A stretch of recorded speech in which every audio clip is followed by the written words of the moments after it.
When I was 6 years old, my family had a nice house near a small lake.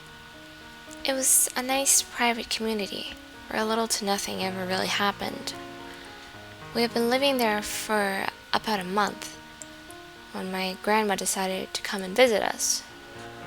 My little brother and I were swimming and goofing around when we saw her car pull up the drive toward our house and raced to meet her.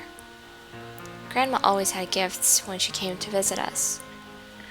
This time, she brought us fishing poles, but for the days we couldn't go swimming. Anxious to try them out, my brother and I took off running towards the lake, poles in hand. Around dinner time, Mom called us back to the house to clean up and eat. Grandma had made us her special sloppy joes and homemade chocolate chip cookies for dessert. We ate quickly, knowing that Grandma would have a new story to tell us. She always had the best stories about how things were created or why things are the way they are now. For example, she said the reason that a mosquito always buzzes in your ear is to ask if people are mad at them for biting. Or the reason wolves howl at the moon is because the mother of all wolves lost a bet to a clever rabbit and was catapulted up there. Her stories usually made us laugh until our sides hurt, especially when she would use a funny voice for the characters. The story was different though. There were no funny animal noises. There was no crazy theory of something coming to existence. But the story was scary. Once upon a time, there was a little boy who lived on a tiny island in the middle of a lake. The boy loved to go swimming around his island and would spend hours out there. His mother always told him never to swim on a Sunday, but the boy didn't listen. One Sunday, it was very dark and cloudy. The boy decided he was going to go swimming, despite his mother's pleas not to.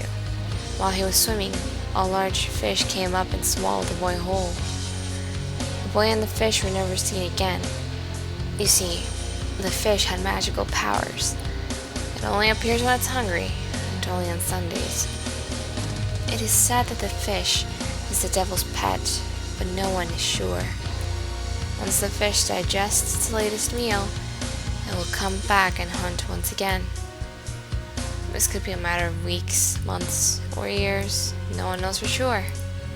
Needless to say, my brother and I were totally freaked out. We refused to go near the lake on Sundays for a long time for fear of getting swallowed by some mutant devilfish thing. This made my mother happy because Sunday was supposed to be family day. That was when everything went terribly wrong. You see, my dad smoked in the house a lot, especially when he was working on a home improvement project. One afternoon, he was applying lacquer to the back deck when a cigarette fell out of his mouth and into the pail of flammable liquid. The deck was covered in flames, which spread to the house quickly. We all went running out towards the beach to escape the fire as we watched our home burn to the ground. As we were running, I noticed my shirt was on fire. Panic set in and I sprinted towards the water and instantly felt the cool water kill the flame. It was then that I heard my little brother was screaming, "Don't swim on Sundays!" That was the last time I saw my family.